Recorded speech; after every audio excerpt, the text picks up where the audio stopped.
Minha filha gritou: "A sua casa cheira a pobreza, mamãe. Vou morar com a minha sogra." E saiu arrastando as malas. Não disse nada, mas fui até o meu armário e peguei uma caixa escondida com documentos que ela nem sabia que existiam. No dia seguinte, fiz uma ligação. O que aconteceu depois? Sabe aquele momento em que o chão some debaixo dos seus pés? Quando uma palavra atravessa seu peito como uma lâmina gelada e você não consegue nem gritar de dor? Foi exatamente isso que senti naquela tarde de quinta-feira, quando minha única filha me olhou nos olhos e cuspiu aquelas palavras na minha cara. Meu nome é Neuza. Tenho 68 anos, sou viúva há 6 e passei as últimas 3 décadas da minha vida construindo um lar para minha filha Marcela. Não um lar de mármore e lustres caros, mas um lar de verdade.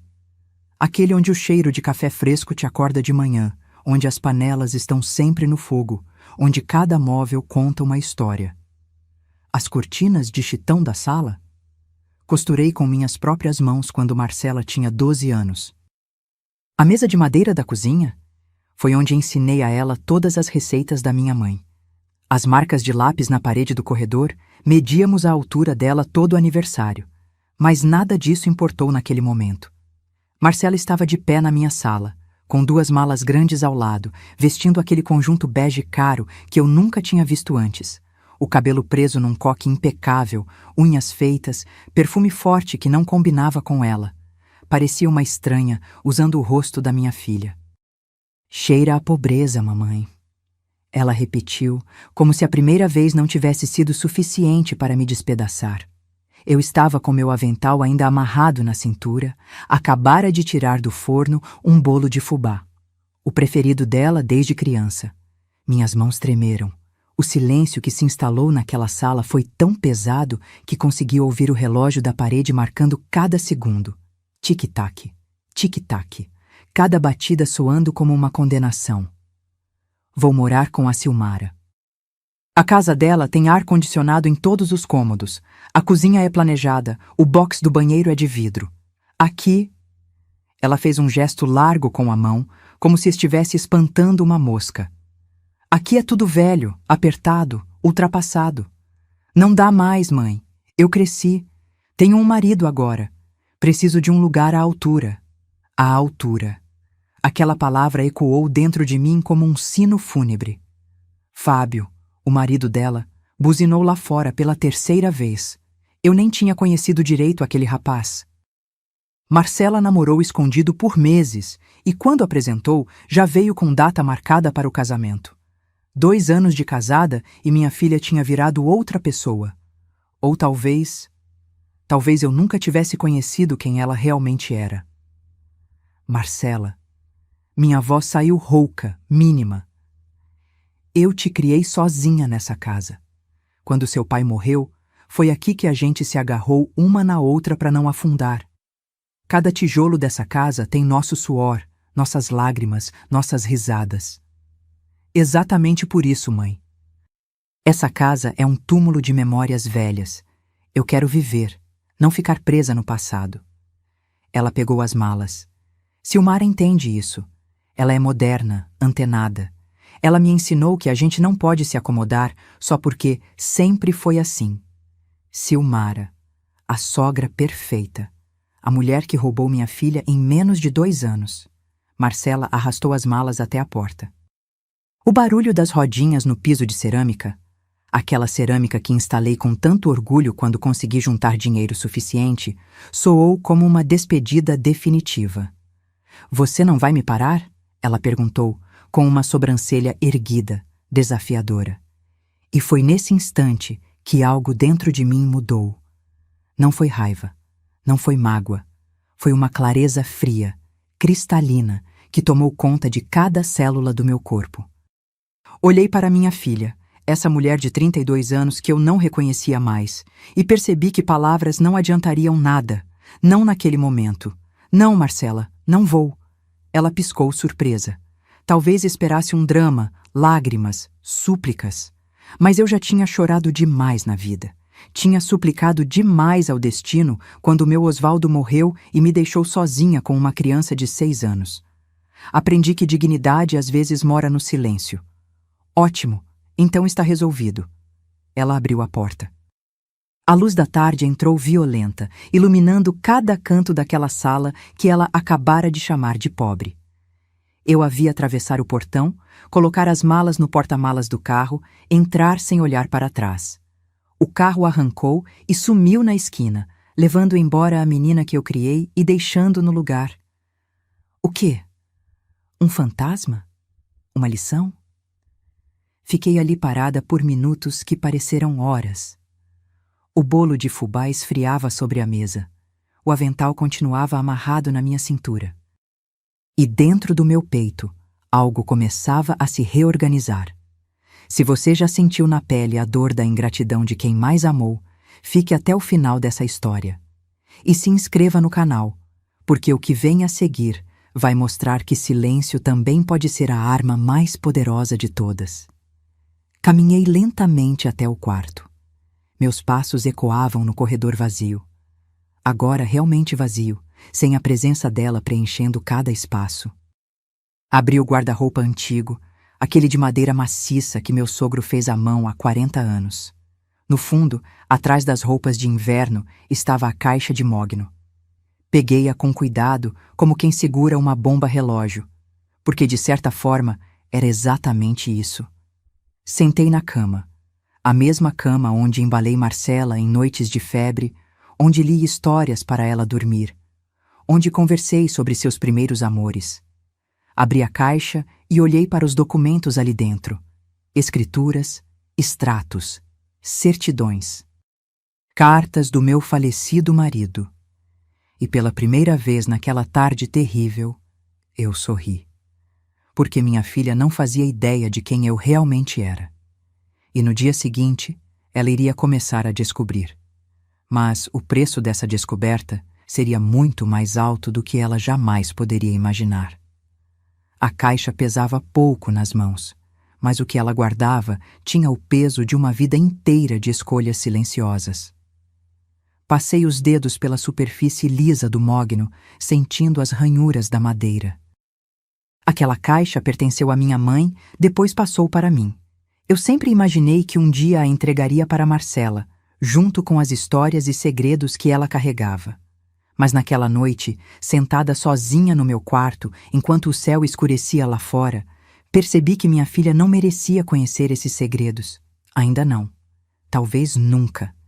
Abri a tampa devagar e o cheiro de papel antigo misturado com alfazema invadiu meu nariz. Lá dentro, organizados em envelopes pardos, estavam todos os documentos que Osvaldo, meu falecido marido, deixou para trás, e os que eu, sozinha, consegui acumular nos últimos 6 anos. A primeira escritura que peguei era do terreno na Zona Sul, 2.000 metros quadrados de terra boa, bem localizada, que meu Osvaldo comprou por uma ninharia em 1998, quando aquela região ainda era mato e promessa. Hoje, o corretor que me ligou mês passado falou em R$890 mil. Quase 1 milhão. Coloquei a escritura de lado e peguei os extratos bancários. 3 aplicações em CDB, 2 em Tesouro Direto, uma poupança antiga que virou investimento em fundos. Total, R$340 mil. Cada centavo ali foi economizado com sacrifício. Cada depósito representava um vestido que não comprei, um restaurante que não fui, uma viagem que não fiz. Mas eu tinha escolhido isso. Escolhi viver simples para construir algo sólido. E tinha mais. A escritura da casa onde eu morava, quitada, sem um único centavo de dívida, valia R$420 mil, segundo a última avaliação que fiz no banco. Somando tudo, meu patrimônio chegava a R$1.650 mil. Eu, Neuza, a mulher pobre, a dona da casa que cheira a pobreza. Encostei a cabeça na parede e fechei os olhos. As lembranças vieram como ondas. Quando Osvaldo morreu de infarto fulminante aos 52 anos, Marcela tinha apenas 6. A dor foi tanta que pensei que não conseguiria levantar da cama. Mas tinha uma menina me chamando de manhã, com fome, com medo, precisando de colo. Não dava para desmoronar. Osvaldo era caminhoneiro, homem honesto, trabalhador, daqueles que saía antes do sol nascer e voltava quando as estrelas já estavam no céu. Ele não deixou seguro de vida, nunca tivemos dinheiro para pagar essas coisas, mas deixou aquele terreno, essa casa e uma poupança de R$ 48.000. Na época parecia uma fortuna. Era tudo que tínhamos entre a sobrevivência e a miséria. Muita gente me aconselhou a vender tudo. Você é nova, Neuza. Começa de novo, vai para um lugar menor, mais barato e guarda o dinheiro. Mas eu olhava para Marcela e pensava, não, essa menina vai crescer com dignidade, na casa que o pai dela construiu. Então voltei a trabalhar, costureira. Fazia roupas sob medida, consertava vestidos de festa, bordava enxovais. Minhas mãos ficaram calejadas, minha vista cansou rápido, mas o dinheiro entrava. Pouco, mas entrava. E eu guardava. Sempre guardava. Marcela nunca soube que eu fazia bicos à noite depois que ela dormia. Nunca soube que muitas vezes eu jantava só arroz com ovo para poder comprar a carne que ela gostava. Nunca soube que economizei durante 2 anos para pagar aquela festa de 15 anos que ela sonhava, com vestido rodado, valsa, mesa de doces e tudo mais. Mãe, você é a melhor do mundo! Ela tinha me dito naquela noite, com os olhos brilhando. Onde estava aquela menina agora? Balancei a cabeça, afastando a melancolia. Não era hora de fraquejar. Continuei revirando a caixa. Tinha ali também a certidão de óbito do Osvaldo, nosso certificado de casamento, as certidões de nascimento. Documentos que contavam nossa história. Uma história simples, mas verdadeira. E no fundo, amarradas com um barbante vermelho desbotado, estava um maço de cartas. Cartas que Osvaldo me escreveu quando namorávamos, e ele viajava pelo Brasil inteiro com o caminhão. Cartas de amor puro, daquele tipo que não existe mais. Ele não era homem de muitas palavras faladas, mas na escrita ele colocava a alma para fora. Peguei uma carta aleatória e li o primeiro parágrafo. Neuza, meu amor, hoje passei por Minas e vi o pôr do sol mais bonito da minha vida. Mas sabe o que pensei? Que ele não chegava nem perto da beleza dos seus olhos quando você sorri. Tô contando os dias para voltar e te abraçar de novo. Uma lágrima escorreu pelo meu rosto antes que eu pudesse impedir. Osvaldo tinha sido um homem bom. Um homem que me ensinou o significado de parceria, de respeito, de amor verdadeiro. E eu tinha tentado passar esses valores para Marcela, mas em algum lugar do caminho eu falhei. Ou talvez algumas pessoas simplesmente escolhem quem querem ser, não importa o que a gente ensine. Guardei as cartas de volta e peguei meu celular. Já passava das 8 da noite. Liguei para o Dr. Henrique, meu advogado. Ele tinha cuidado dos trâmites do inventário quando Osvaldo morreu, e desde então era ele quem organizava minha papelada. Neuza, tudo bem? A voz dele soou preocupada. Raramente eu ligava fora do horário comercial. Dr. Henrique, preciso marcar uma reunião urgente. Amanhã, se possível. Claro. Aconteceu algo? Respirei fundo. Preciso fazer algumas mudanças no meu testamento e quero criar um fundo de proteção patrimonial. Pode ser? Houve uma pausa do outro lado da linha. Neuza, posso perguntar o motivo? Quando a gente se ver, eu explico. Está bem. Amanhã às 10 da manhã no meu escritório. Serve? Serve. Obrigada, doutor. Desliguei e fiquei olhando para o celular. Nenhuma mensagem de Marcela. Nenhuma ligação. Cheguei bem, mãe. Nada. Levantei da cama e caminhei até a janela. A rua estava quieta, iluminada apenas pelos postes amarelados. Minha vizinha, Dona Carmélia, regava as plantas na varanda. Acenou para mim quando me viu. Acenei de volta. Aquela era minha vida. Simples, comum, mas era minha. E tinha valor. Voltei para a caixa e peguei a última coisa que estava ali. Uma foto antiga, meio amarelada. Eu, Osvaldo e Marcela bebê. Estávamos na pracinha perto de casa, sentados num banco de madeira. Osvaldo segurava Marcela no colo. Eu estava abraçada nele. E os 3 sorriam para a câmera, felizes, completos. Osvaldo, sussurrei para a foto. Nossa filha cresceu e esqueceu de onde veio. Esqueceu o que você batalhou, o que eu sofri. Ela olha para mim e vê pobreza. Mas eu vou ensinar a ela o que é riqueza de verdade. Nem que eu precise quebrar ela no processo. Guardei tudo de volta na caixa, fechei bem fechada e voltei a colocar no fundo do guarda-roupa. Amanhã começaria minha contraofensiva, porque minha filha ia aprender uma lição que eu deveria ter ensinado há muito tempo. Respeito não se pede, se conquista. E quem esquece suas raízes acaba descobrindo, tarde demais, que estava construindo castelos na areia. Apaguei a luz do quarto, mas o sono não veio. Fiquei deitada no escuro, olhando para o teto, planejando cada passo do que viria a seguir. E pela primeira vez desde que Marcela saiu de casa, eu não senti vontade de chorar. Senti algo muito mais poderoso: determinação. Acordei na sexta-feira com um peso diferente no peito. Não era mais dor. Era aquela sensação estranha de quando você finalmente enxerga a verdade que estava escondida na sua frente o tempo todo. Preparei meu café como sempre fazia, passado na hora, com o coador de pano que uso há 20 anos. Sentei na mesma cadeira da cozinha, onde me sentava todos os dias. Mas nada era igual. A casa estava silenciosa demais, vazia demais. Peguei minha xícara e deixei a mente vagar para trás. Precisava entender. Quando foi que eu perdi minha filha? Tudo começou há 2 anos, quando Marcela conheceu Fábio. Ela trabalhava como assistente administrativa numa clínica veterinária, ganhava razoável, tinha suas amigas, sua rotina. Era uma moça normal, com sonhos normais. Falava em fazer faculdade de pedagogia, em viajar para o Nordeste nas férias. Gostava de assistir novela comigo, de fazer pipoca no domingo à tarde. Então, apareceu ele. Fábio era representante comercial, sempre bem vestido, carro zero, perfume importado. E tinha uma mãe, Silmara. A mulher que se tornaria minha pior inimiga sem eu nem perceber. Lembro exatamente do dia em que Marcela trouxe Fábio aqui em casa pela primeira vez.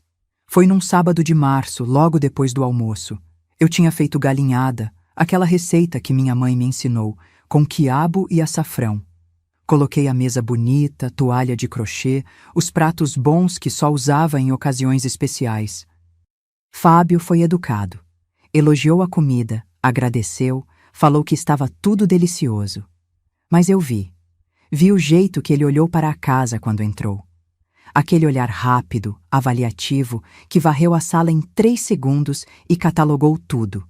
Móveis velhos, televisão pequena, sofá surrado, cortinas desbotadas. E vi pior ainda, vi Marcela percebendo o olhar dele. E vi a vergonha nos olhos dela. Minha filha estava com vergonha de mim, da nossa casa, da nossa vida. Foi como levar um soco no estômago sem ninguém encostar em mim. Mas eu engoli. Sorri. Servi a sobremesa, pudim de leite condensado, e fiz de conta que não tinha visto nada. 2 semanas depois, Marcela me disse que ia conhecer a família do Fábio. A mãe dele convidou a gente para jantar no apartamento, mãe. Ela disse que quer me conhecer direito. Que bom, filha. Leva aquele bolo de cenoura que você gosta como presente. Marcela fez uma cara estranha. Ah, mãe, não precisa. A Silmara não é muito de... essas coisas caseiras, sabe? Essas coisas caseiras. Como se amor temperado em panela de barro fosse algo ultrapassado. Mas eu deixei passar. Afinal, ela estava nervosa, querendo causar boa impressão. Era normal. Quando Marcela voltou daquela noite, tinha estrelinhas nos olhos. Mãe, o apartamento da Silmara é lindo. Tem 3 quartos, varanda gourmet, churrasqueira elétrica, piso porcelanato. E ela é tão moderna, sabe? Trabalha como gerente numa loja de roupas. Viaja todo ano. Conhece um monte de lugares. Fiquei quieta, mexendo meu chá. E o melhor, mãe, ela disse que eu tenho potencial, que posso ser muito mais do que sou, que é só questão de eu me valorizar, me cuidar melhor, vestir roupas mais bonitas. Você acha que não se cuida bem? Perguntei, tentando manter a voz neutra. Ah, mãe, não é isso. É que A Silmara me mostrou que a gente pode aspirar a coisas melhores. Não precisa se conformar só porque sempre foi assim. Aquelas palavras ficaram ecoando na minha cabeça. Não precisa se conformar. Como se nossa vida fosse uma sentença da qual a gente devia escapar. Nas semanas seguintes, Marcela começou a mudar. Primeiro foi o cabelo. Gastou R$ 400 num salão chique, metade do salário dela, para fazer luzes e hidratação. Voltou para casa toda animada, mas quando perguntei se não era caro demais, ela respondeu. A Silmara disse que investir em aparência é investir em si mesma. Depois vieram as roupas. Marcela sempre foi de calça jeans e blusa simples. De repente, começou a aparecer com conjuntos combinados, bolsas de marca, mesmo que fossem réplicas, sapatos de salto. Tudo comprado parcelado no cartão. Filha, você está se endividando, tentei alertar. Mãe, por favor, a senhora não entende. Hoje em dia, a imagem é tudo. A Silmara me ensinou isso. Silmara. Sempre Silmara. A mulher tinha virado uma espécie de guru para minha filha. Tudo o que ela dizia era lei. Tudo o que ela fazia era exemplo. Eu comecei a me sentir pequena, apagada. Como se 32 anos criando Marcela sozinha não valessem nada perto de 3 meses de conversa com aquela mulher. O casamento foi marcado rápido. 6 meses de namoro e já estavam noivos. Quando Marcela me contou, eu deveria ter questionado mais, deveria ter freado. Mas eu queria que ela fosse feliz. E ela parecia tão feliz. Mãe, quero um casamento bonito. Não precisa ser gigante, mas tem que ser elegante, sabe? Com decoração branca e dourada, buffet completo, uma festa que a gente possa lembrar para sempre. Pedi para ela fazer um orçamento. Quando vi os números, quase caí da cadeira. R$ 35.000. Era quase tudo que eu tinha economizado naquele ano com as costuras e com a aposentadoria do Osvaldo que eu recebia. Mas era o casamento da minha filha. Eu tinha sonhado com aquele dia desde que ela nasceu. Então fui no banco, mexi nas minhas aplicações e paguei. Cada centavo. Marcela me abraçou chorando. Obrigada, mãe. Você é a melhor. Eu prometo que vou te recompensar por isso. Eu acreditei. Deus me perdoe, mas eu acreditei. O casamento foi lindo. Marcela estava radiante no vestido branco. Fábio estava elegante de terno. Silmara roubou metade das atenções com um vestido vermelho justo e decote profundo, totalmente inadequado para a mãe de noivo, mas ninguém teve coragem de falar nada. Eu estava lá, sentada na segunda fileira. A primeira era da família do noivo, com meu vestido verde esmeralda simples que comprei numa liquidação. Chorei na hora dos votos. Chorei de emoção, mas também de um pressentimento ruim que eu não conseguia nomear. Na festa, Silmara fez questão de me apresentar para todo mundo como a mãezinha da noiva, coitada, viúva, criou a menina sozinha com muita dificuldade. O tom era de pena, misturada com superioridade. Depois do casamento, dei mais R$ 15.000 para eles de presente. Era para ajudar na lua de mel e nos primeiros meses de casados.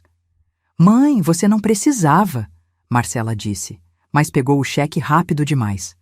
Os primeiros 6 meses foram tranquilos. Marcela e Fábio alugaram um apartamento pequeno, mobiliaram com o básico. Ela me visitava aos domingos, a gente conversava, parecia que as coisas estavam voltando ao normal. Mas então Silmara começou a reclamar. Ah, Marcela, esse apartamento de vocês é tão apertado. Fábio merece um lugar melhor. Marcela, essa sua mobília é muito simples, sem personalidade. Marcela, quando vocês vão comprar um carro? Não dá para viver de ônibus a vida toda. E a semente do descontentamento foi plantada. As visitas começaram a espaçar. Primeiro foi de semana em semana, depois de 15 em 15 dias, depois uma vez por mês, sempre com desculpas, muito trabalho, compromisso com os sogros, cansaço. Até que as visitas pararam completamente. Eu é que tinha que ligar, eu é que tinha que implorar. Filha, faz 3 semanas que não te vejo, vem almoçar aqui domingo? Ah, mãe, é que a Silmara convidou a gente para um churrasco. Outro dia, a gente vai aí. Outro dia nunca chegava. E quando eu sugeria ir visitar ela, a resposta era sempre evasiva. Mãe, a casa está uma bagunça. Ou, hoje não dá, a gente vai sair. Ou simplesmente, depois a gente marca. Eu me sentia como uma intrusa na vida da minha própria filha. Até que veio o golpe final. Há um mês, liguei para Marcela e pedi que ela viesse me buscar para irmos ao mercado juntas. Meu joelho estava doendo e seria bom ter companhia. Mãe, pega um Uber. Fica mais prático. Mas, filha, eu queria passar um tempo com você. Um silêncio longo. Depois. Mãe, eu tenho minha vida agora. Não posso ficar indo aí toda hora só porque a senhora está sozinha. A senhora precisa arrumar o que fazer, fazer amizades, sei lá. Desliguei o telefone e chorei. Chorei como não chorava desde o enterro do Osvaldo. Foi quando percebi. Eu tinha perdido minha filha. Não para a morte, mas para algo pior. Para a ingratidão. Para a vergonha. Para uma mulher que soube exatamente como envenenar a cabeça dela com promessas de uma vida melhor. E agora, sentada na minha cozinha vazia, tomando meu café frio, eu finalmente entendia. Marcela não saiu de casa porque a casa cheirava a pobreza. Ela saiu porque Silmara plantou nela a ideia de que ela merecia mais. E que eu, sua mãe, que dei tudo por ela, era o símbolo de tudo que ela queria deixar para trás. Mas eu tinha uma surpresa esperando. Porque se tem uma coisa que aprendi nesses 68 anos de vida, é que a verdade sempre vem à tona. E quando viesse, minha filha ia descobrir que nem tudo que reluz é ouro. E que a maior pobreza não está nas paredes descascadas de uma casa. Está na falta de caráter de quem esquece de onde veio. Às 10 da manhã em ponto, eu estava sentada na sala do Dr. Henrique. O escritório dele ficava num prédio antigo no centro, daqueles com elevador de grade e piso de taco rangendo.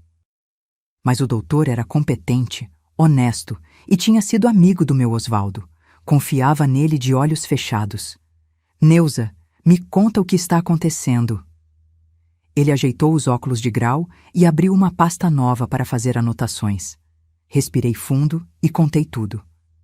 A saída de Marcela, a frase sobre a casa cheirar a pobreza, a escolha de morar com a sogra.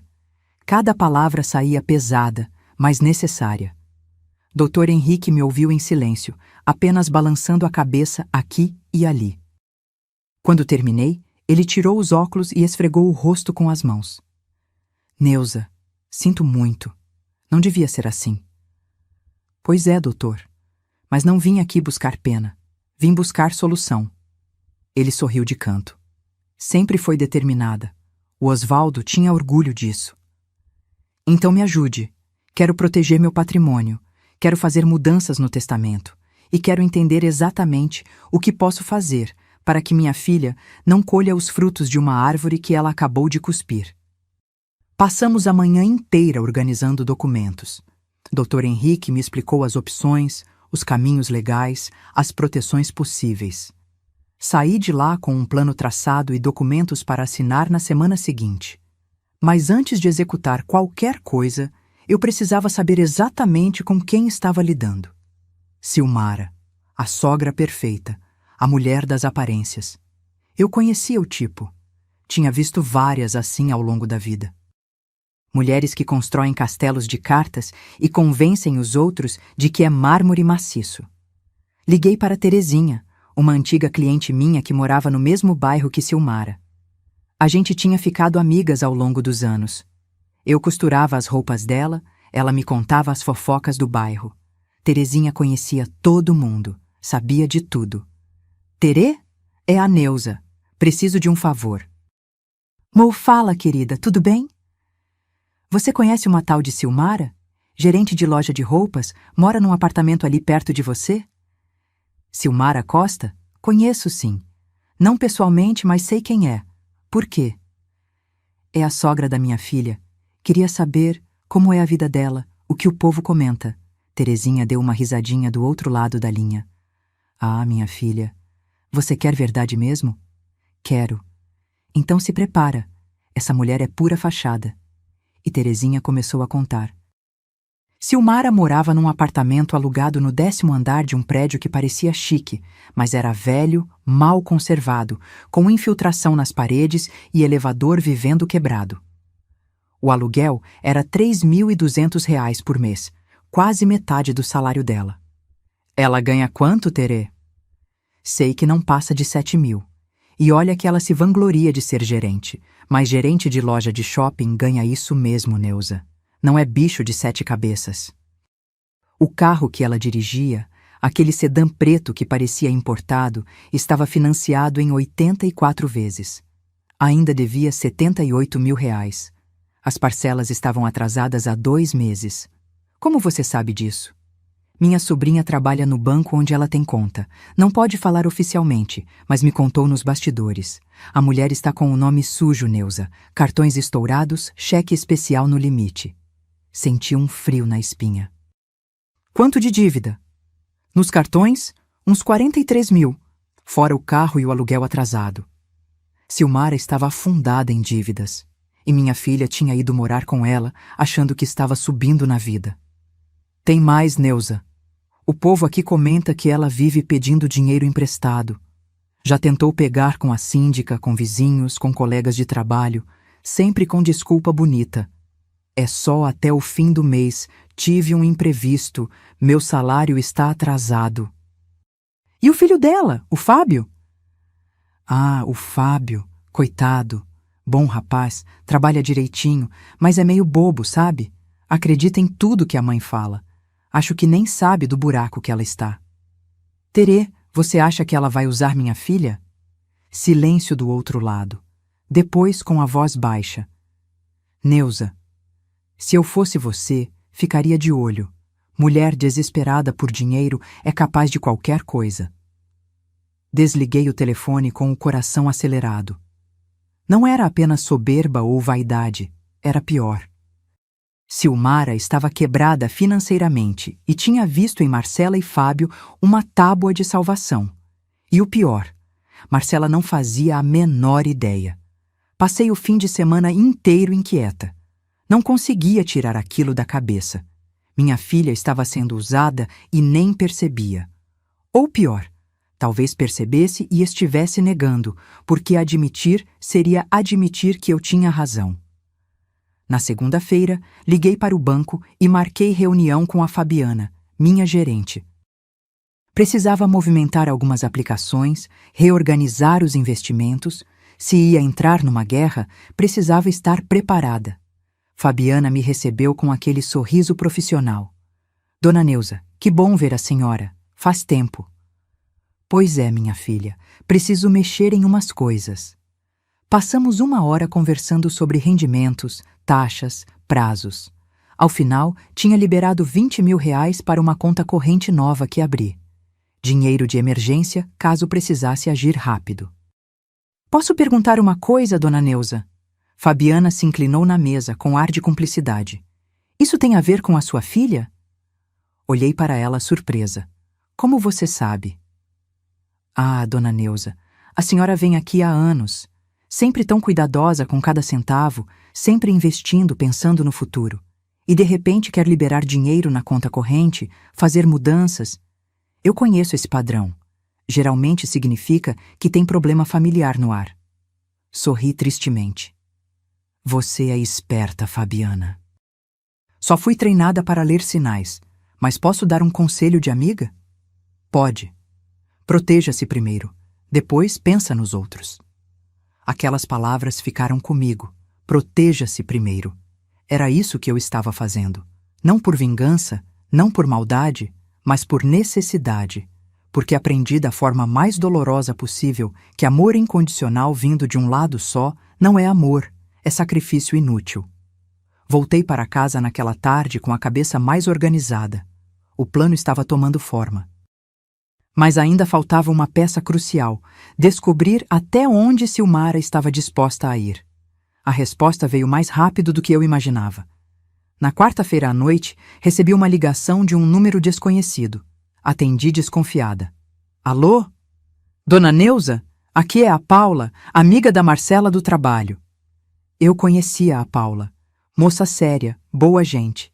Tinha ido em casa algumas vezes quando Marcela ainda morava comigo. Oi, Paula, tudo bem? Dona Neuza, eu não sei se devia ligar, mas... Estou preocupada com a Marcela. Meu coração disparou. O que foi? Aconteceu alguma coisa? Ela não conta, mas eu percebo. Está diferente. Mais quieta, mais tensa, e hoje, na hora do almoço, veio com uma conversa estranha. Que conversa? Ela perguntou quanto eu achava que uma casa valia. Falou que a mãe dela, a senhora, tinha uma casa quitada. Queria saber se, com 80 anos, ainda dava para fazer empréstimo usando o imóvel como garantia. Senti o sangue gelar nas veias. Ela perguntou isso? Perguntou. E quando eu falei que achava estranho, que a senhora não devia nem ter 80 anos ainda, ela mudou de assunto rápido demais. Dona Neuza, acho que alguém está botando minhoca na cabeça dela. Obrigada por me avisar, Paula. Sério, você não tem ideia de como isso é importante. Cuide-se, Dona Neuza, e cuide da Marcela também. Ela está perdida. Desliguei o telefone e tive que sentar no sofá antes que minhas pernas cedessem. Silmara. Tinha que ser ela. Estava colocando na cabeça da minha filha a ideia de usar minha casa como garantia de empréstimo, provavelmente para cobrir as dívidas dela. E Marcela, cega pela ilusão de ter encontrado uma mãe moderna e antenada, estava considerando. Minha própria filha estava pensando em me usar como banco. Foi nesse momento que a última gota de dó que eu sentia por Marcela evaporou. Eu tinha dado tudo, absolutamente tudo. E em troca, ela queria me esvaziar até não sobrar nada. Peguei o telefone e liguei para Dr. Henrique. Doutor, é a Neuza. Marca a assinatura dos documentos para amanhã mesmo. Não posso esperar até semana que vem. Aconteceu algo? Descobri que o buraco é mais fundo do que eu pensava. E preciso tapar ele antes que me puxem para dentro também. Amanhã às 9, está bom? Está ótimo. Naquela noite, dormi pouco, mas pela primeira vez em semanas, não foi de tristeza, foi de raiva controlada. Daquelas que não explode em gritos, mas que fermenta devagar até virar ação concreta. Silmara tinha declarado guerra sem saber, e eu, Neuza, costureira aposentada, viúva, mãe desprezada, estava prestes a mostrar a ela e a minha filha que subestimar uma mulher de 68 anos com uma vida inteira de luta nas costas era o maior erro que elas podiam cometer. O jogo tinha começado. E eu não pretendia perder. Quinta-feira, 9 da manhã. Eu estava novamente no escritório do doutor Henrique, mas dessa vez não havia espaço para dúvidas ou hesitações. Coloquei a bolsa na cadeira ao lado e sentei ereta, com a postura de quem sabe exatamente o que quer. Vamos começar? O doutor abriu a pasta com os documentos que tinha preparado. Vamos, e quero fazer tudo hoje, sem deixar nada para depois. Ele assentiu e começou a me explicar cada documento. O Novo Testamento estava ali, impresso em 3 vias, com todos os carimbos e selos necessários. Mas antes de assinar, eu quis revisar cada linha, cada vírgula. Não podia haver margem para erro. O documento era claro: 70% do meu patrimônio total iria para o Lar dos Idosos, São Vicente de Paula. Uma instituição que eu conhecia bem, que cuidava de senhores e senhoras abandonados pela própria família. 20% ficaria para Célia, minha prima de 2º grau, que sempre me tratou com carinho, mesmo morando em outro estado e só nos falando por telefone. E apenas 10%, R$ 165 mil, seria destinado a Marcela. Mas tinha uma condição. Uma cláusula que o Dr. Henrique sugeriu e que eu aceitei na hora. Marcela só receberá a herança se cumprir 200 horas de trabalho voluntário no Lar São Vicente, com registro e comprovação, e se escrever uma carta pública de retratação pelo desrespeito cometido, a ser lida perante a família e registrada em cartório. Assinei embaixo do meu nome com a mão firme, sem tremer. Sem arrependimento. Tem mais uma coisa, doutor. Essa casa aqui... Apontei para a escritura que estava sobre a mesa. Quero doar em vida. Quero tirar do meu nome agora. Dr. Henrique franziu a testa. Neuza, tem certeza? Doar em vida é irreversível. Você não vai poder voltar atrás. Tenho certeza. E sei exatamente para quem vai. Para quem? Minha sobrinha Jéssica, filha do meu primo que faleceu há 3 anos. A menina tem 22 anos, está terminando a faculdade de enfermagem, mora num quartinho alugado e se vira como pode. Sempre me respeitou, sempre me visitou, sempre me tratou com carinho. O doutor fez algumas anotações. Vai precisar avisar ela, fazer a transferência oficial, pagar os impostos. Eu pago tudo. Quero que fique registrado que a casa não é mais minha. Assim, quando Marcela vier atrás querendo usar como garantia de empréstimo, não vai ter o que usar. Doutor. Henrique me olhou por cima dos óculos. Então, você já sabe que ela está pensando nisso. Já, e não vou permitir. Assinamos todos os documentos, procurações, escrituras, termos de doação. 3 horas depois, saí daquele escritório com uma pasta cheia de papéis que representavam minha liberdade. Minha casa não era mais minha, mas também não era da minha filha. Minha herança estava protegida. Meu patrimônio estava blindado. Agora vinha a segunda parte do plano. Fui direto do escritório do advogado para o banco. Fabiana me recebeu com aquele mesmo sorriso eficiente. Dona Neuza, de novo por aqui? Pois é, minha filha, preciso fazer mais umas movimentações. Expliquei o que queria: criar um fundo de proteção patrimonial, transferir alguns investimentos para aplicações que não pudessem ser tocadas por terceiros, garantir que ninguém teria acesso aos meus recursos além de mim mesma. Fabiana trabalhou rápido. Em 1 hora, estava tudo reorganizado. Pronto, dona Neuza. Agora seus bens estão protegidos. Ninguém consegue mexer sem a sua autorização expressa, registrada em cartório. Perfeito. Mas eu ainda não tinha terminado. Fabiana, você conhece algum investigador particular? Ela piscou, surpresa. Investigador? Para quê? Preciso de informações sobre alguém. Dados financeiros, dívidas, histórico de crédito. Tudo dentro da legalidade, mas preciso saber exatamente com quem estou lidando. Fabiana hesitou por um segundo, depois pegou um cartão de visitas numa gaveta. Esse rapaz é sério. Já fez alguns trabalhos para clientes do banco. Discreto e eficiente. Peguei o cartão. Rodrigo Almeida, Investigações Particulares. Obrigada. Liguei para ele ainda no estacionamento do banco. Rodrigo, me chamo Neuza. A gerente Fabiana me passou seu contato. Preciso de uma investigação. Claro, dona Neuza. Pode me passar os detalhes? Dei todas as informações sobre Silmara. Nome completo, endereço, local de trabalho. Expliquei que precisava de um relatório completo sobre a situação financeira dela e que precisava disso rápido. Em 1 semana tenho tudo. Meus honorários são R$ 1.500. Pode fazer. Te mando o dinheiro hoje ainda. Desliguei e encostei a cabeça no volante do carro. Um Gol velho, ano 2010, mas que rodava bem e nunca me deixou na mão. Senti o cansaço bater. Não era cansaço físico, era emocional. O peso de ter que tomar todas aquelas decisões sozinha, de ter que me proteger da minha própria filha. Mas não podia fraquejar. Ainda não. Voltei para casa no final da tarde.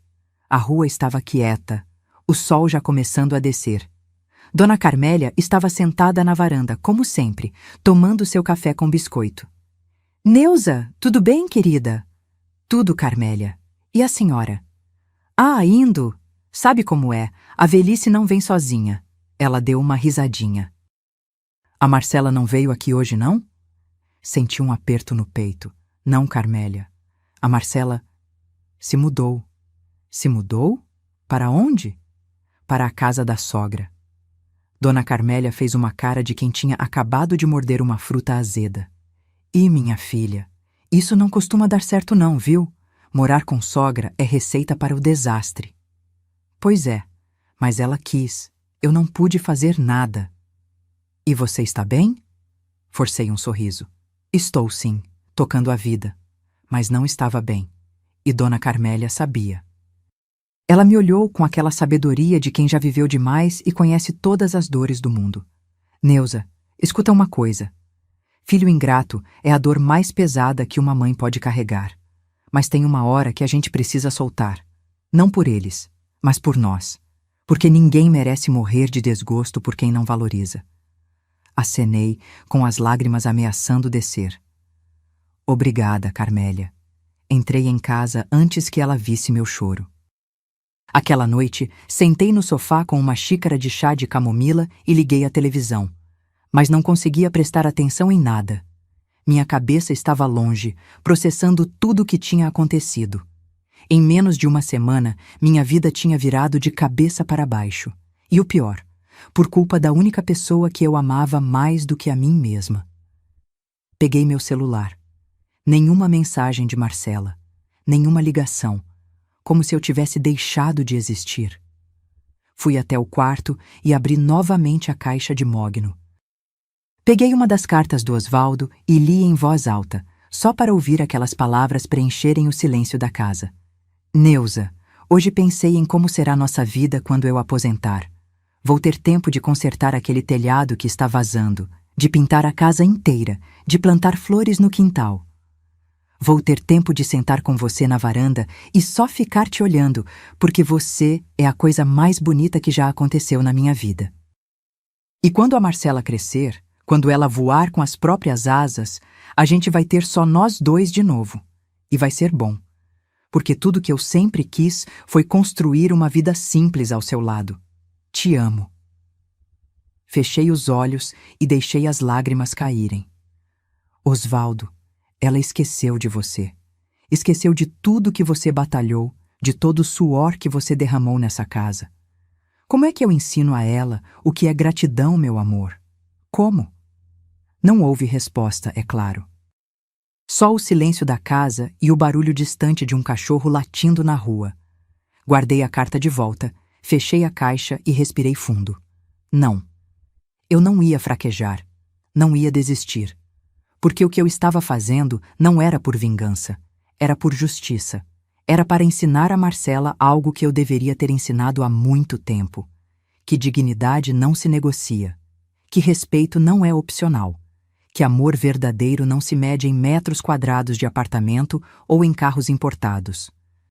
E se para aprender isso ela precisasse cair, então que caísse. Porque eu estaria ali para levantá-la, mas não antes dela entender o valor daquilo que desprezou. Na sexta-feira de manhã, acordei com uma ligação. Era o Rodrigo, o investigador. Dona Neuza, já tenho as primeiras informações. Acho melhor a gente conversar pessoalmente. Tão rápido? É que o caso é mais sério do que a senhora imaginou. Prefiro mostrar os documentos. Marcamos para aquela mesma tarde, num café discreto perto da minha casa. Quando cheguei, Rodrigo já estava lá. Homem de uns 40 anos, terno simples, cara de quem lida com podres o dia inteiro e não se surpreende mais com nada. Ele abriu uma pasta e começou a mostrar os papéis. Dona Neuza, essa Silmara está num buraco sem fundo. As dívidas são piores do que eu imaginava. 78 mil no financiamento do carro, 43 mil em cartões. Mas tem mais. Ela pegou 2 empréstimos consignados, um de 22 mil e outro de 15 mil. Está pagando juros sobre juros. Senti o estômago revirar. Total? 158 mil reais. E o salário dela, limpo, não passa de 5.200. Ela está gastando mais do que ganha faz tempo. Vive de aparências. E o filho, o Fábio? O rapaz ganha razoável, uns 4 mil, mas também tem dívidas. Financiou o carro da esposa, sua filha, e está pagando um curso técnico. No total, eles têm uns 28 mil em dívidas conjuntas. Fiz as contas mentalmente. Quase 200 mil reais de dívidas total. E Marcela estava no meio disso sem saber. Tem mais uma coisa, dona Neuza. Rodrigo baixou o tom de voz. Descobri que Silmara já foi processada por estelionato há 5 anos. Pegou dinheiro emprestado de 3 conhecidos com a promessa de investir num negócio que nunca existiu. Conseguiu acordo extrajudicial, mas a ficha está suja. Senti o sangue ferver. Ela é uma golpista. Era, não sei se ainda é, mas o padrão de comportamento é o mesmo: viver de aparências, se endividar e sempre arranjar alguém para socorrê-la. E agora esse alguém é minha filha. Rodrigo assentiu em silêncio. Paguei o que devia a ele e voltei para casa com a pasta cheia de provas. Provas que minha filha estava sendo manipulada por uma mulher desesperada e perigosa. Mas eu não podia simplesmente chegar em Marcela e mostrar aquilo. Ela não ia acreditar. Ia achar que eu estava inventando coisas por ciúme, por mágoa. Não. Ela precisava descobrir sozinha. E pelo jeito que as coisas estavam indo, não ia demorar muito. Porque víboras sempre mordem. É só questão de tempo. 3 meses se passaram. 90 dias de silêncio absoluto. Marcela não ligou, não mandou mensagem, não apareceu. Era como se eu tivesse sido apagada da vida dela com uma borracha. Eu segui minha rotina. Acordava cedo, tomava meu café, cuidava da casa que agora pertencia a Jéssica, mas que eu ainda morava enquanto não decidisse o que fazer. A menina tinha chorado de emoção quando soube da doação. Tia Neuza, eu não acredito. Como vou te agradecer? Eu só pedi uma coisa, que ela guardasse segredo por enquanto. E ela prometeu. Voltei a costurar alguns bicos. Não por precisar do dinheiro, mas porque minhas mãos precisavam estar ocupadas para a cabeça não surtar. Fiz 3 vestidos de festa, reformei 2 calças, bordei um jogo de toalhas. Cada ponto na agulha era uma maneira de não pensar na dor que carregava no peito. Dona Carmélia vinha tomar café comigo todo final de tarde. Ela não perguntava sobre Marcela, mas eu sabia que percebia meu sofrimento. Às vezes a dor silenciosa grita mais alto que qualquer choro. Foi numa terça-feira de manhã, chuvosa e fria, que o telefone tocou. Olhei para a tela. Marcela. Meu coração disparou. Por um segundo, pensei em não atender. Deixar tocar até cair na caixa postal, como ela tinha feito comigo tantas vezes. Mas algo mais forte me fez deslizar o dedo e aceitar a chamada. Alô? Do outro lado, soluços. Choro desesperado, daqueles que cortam a respiração. Mãe, mãe, eu preciso falar com a senhora. Todo meu corpo ficou em alerta. Marcela? O que foi? Você está bem? Aconteceu alguma coisa? Mãe, a senhora estava certa, sobre tudo. Fechei os olhos. Não senti vitória. Senti apenas uma tristeza profunda, pesada como chumbo. Respira, filha. Me conta o que aconteceu. Entre soluços entrecortados, Marcela começou a falar. E cada palavra era uma confirmação do que eu já sabia que ia acontecer. Nos primeiros dias morando com Silmara, tudo tinha sido perfeito. A sogra a tratava como princesa, elogiava suas roupas, levava ela e Fábio para jantar fora, apresentava Marcela nas redes sociais como minha filha do coração. Marcela se sentiu acolhida, especial, parte de algo melhor. Mas depois de 2 semanas, Silmara começou a mudar o discurso. Marcela, querida, você se importa de ajudar com as compras do mês? É que meu salário atrasou. Marcela pagou R$ 600 no supermercado. Marcela, o condomínio está vencendo. Você e o Fábio podem dar uma ajudinha? Quando meu dinheiro entrar, eu devolvo. Eles pagaram R$ 450. Marcela, preciso consertar o ar-condicionado da sala. Fica insuportável sem ele. Será que vocês conseguem adiantar? Pagaram R$ 800. E foi assim, semana após semana. Sempre com desculpas diferentes, sempre com promessas de devolução que nunca se cumpriam.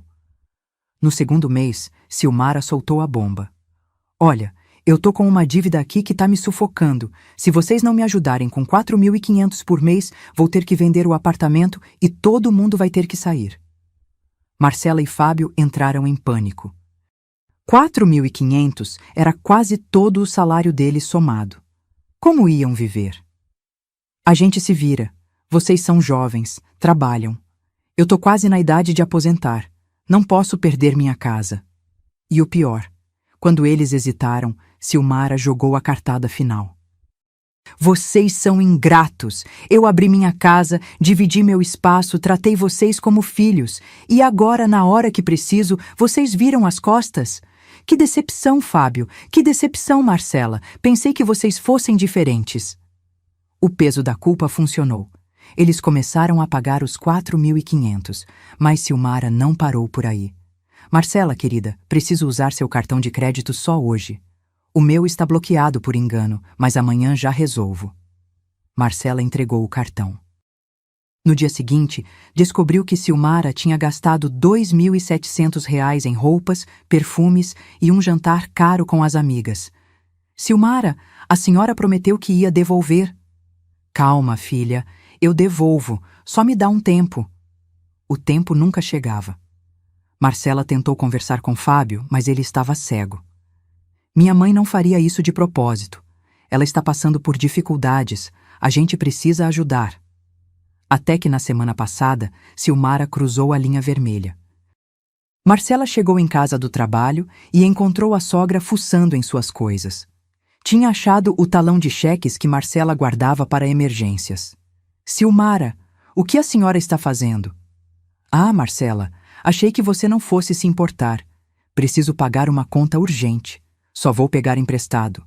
Não, esse dinheiro é nosso, é para emergências. O rosto de Silmara mudou. A máscara de sogra amorosa caiu e deu lugar a uma expressão fria, calculista. Ouve aqui, mocinha. Você está morando na minha casa, comendo da minha comida, usando minha água, minha luz. Se você não gosta das regras aqui, a porta está ali. Pode pegar suas malas e voltar para aquela casa fedorenta da sua mãe. Marcela ficou paralisada. Aliás, Silmara continuou com um sorriso maldoso. Aposto que aquela casinha velha deve valer uns 300 mil, né? Sua mãe não faz nada com aquilo. Por que você não convence ela a fazer um empréstimo usando a casa como garantia? A gente pega uns 80 mil, resolve minha situação aqui e sobra até para vocês. Foi ali que Marcela finalmente acordou. Silmara não queria ajudá-la. Queria usá-la. E estava de olho na minha casa, no meu patrimônio, em tudo que eu tinha construído. Mãe, eu fui tão burra. Marcela chorava sem parar do outro lado da linha. A senhora tentou me avisar e eu não escutei. Eu te tratei mal, te desrespeitei, joguei na sua cara coisas horríveis. E agora eu não tenho para onde ir. Respirei fundo. Cada fibra do meu ser queria dizer: vem pra casa, filha. Mas eu sabia que não podia. Não ainda. Porque se eu cedesse agora, Marcela não aprenderia nada. Ia achar que podia me pisar sempre que quisesse e voltar correndo quando precisasse. Marcela, você me magoou muito. Eu sei, mãe. Eu sei. Me desculpa. Me desculpa. Não é só questão de pedir desculpas. Você me chamou de pobre. Disse que minha casa fede. Me abandonou sem olhar para trás. Eu estava errada. Eu estava completamente errada. E agora quer voltar porque a situação ficou ruim para você. Não porque realmente se arrependeu. Não porque realmente entendeu o que fez. Silêncio do outro lado. Apenas o choro baixinho. Marcela, você é adulta. Tem marido, tem emprego. Arruma um lugar para vocês morarem. Um apartamento pequeno, simples, mas que seja de vocês. Aprende a viver dentro das suas possibilidades. Mas, mãe, eu gastei tudo. Não tenho mais nada guardado. Dei tudo para a Silmara. Então, aprende com o erro. Pede demissão se for preciso, procura outro emprego. Pede ajuda para o Fábio resolver a situação com a mãe dele. Mas não vem correndo para mim esperando que eu resolva. A senhora não vai me ajudar? Minha voz saiu firme, mesmo com o coração despedaçado. Não do jeito que você quer. Você fez escolhas, Marcela. Agora precisa lidar com as consequências. Mas eu sou sua filha. E justamente por isso eu preciso te ensinar a andar com as próprias pernas, porque eu não vou estar aqui para sempre. Ouvi o choro dela aumentar. Quis voltar atrás, quis dizer que estava tudo bem, que eu perdoava, que ela podia vir. Mas mordi a língua. Mãe, eu não tenho mais ninguém. Você tem o Fábio, você tem suas amigas, você tem suas colegas de trabalho, e você tem a si mesma. Aprende a se virar, Marcela. Porque a vida não espera a gente estar pronta. Houve um longo silêncio. Depois, com a voz pequena, quebrada. Eu entendo. A senhora está certa de estar brava comigo. Não estou brava. Estou magoada e cansada. Eu vou dar um jeito. E quando eu conseguir, quando eu tiver resolvido isso, posso te ligar de novo. Fechei os olhos, sentindo as lágrimas escorrerem pelo meu rosto. Pode, mas só quando você realmente tiver aprendido alguma coisa. Tá bom, mãe. Me desculpa. Por tudo. Ela desligou. E eu fiquei ali, segurando o telefone, chorando em silêncio na minha cozinha vazia. Dona Carmélia apareceu na janela minutos depois. Devia ter ouvido meu choro. Neuza, quer companhia? Acenei que sim. Ela entrou devagar, preparou 2 cafés, sentou do meu lado e segurou minha mão. Não disse nada. Só ficou ali. Porque às vezes não precisamos de palavras, só de presença. Naquela tarde, chorei tudo que tinha segurado por 3 meses. Chorei pela filha que eu perdi. Chorei pela mulher que ela tinha se tornado. Chorei por ter que ser dura quando tudo que eu queria era ser mãe. Mas no fundo do meu coração, eu sabia que estava fazendo a coisa certa, porque amor verdadeiro às vezes precisa doer para ensinar. E se Marcela ia aprender, dependia só dela. Eu tinha feito minha parte. Agora era com ela. E com o tempo. 2 semanas se arrastaram como 2 anos. Cada manhã eu acordava com um aperto no peito, me perguntando se tinha feito a escolha certa. Cada noite eu deitava na cama repassando a conversa com Marcela, questionando se não tinha sido dura demais, fria demais, cruel demais. Mas então eu lembrava da frase: "Sua casa cheira a pobreza, mamãe." E a firmeza voltava. Foi num sábado de manhã, quase 10 horas, que ouvi o barulho de um carro parando em frente ao portão. Estava lavando a louça do café quando o som da buzina cortou o silêncio da rua. Sequei as mãos no pano de prato e fui até a janela da sala. Um carro que eu não conhecia, um Corsa prata velho amassado na lateral. Marcela saiu do banco do passageiro. Estava diferente, magra demais, olheiras profundas, cabelo preso num rabo de cavalo desleixado. Usava calça jeans desbotada e uma blusa branca amarrotada. Mas o que me chamou a atenção foi o que ela fez em seguida. Abriu o porta-malas e começou a tirar malas. 3 delas. As mesmas que tinha levado embora 3 meses atrás. Meu coração acelerou. Ela estava voltando. Assim, sem avisar. Sem pedir. Como se nada tivesse acontecido. Fui até a porta da frente, mas não abri. Fiquei ali parada, observando através do vidro. Marcela arrastou as malas até o portão, uma de cada vez. O carro arrancou e foi embora. Nem esperei para ver quem estava dirigindo. Ela levantou os olhos e me viu na porta. Nossos olhares se cruzaram.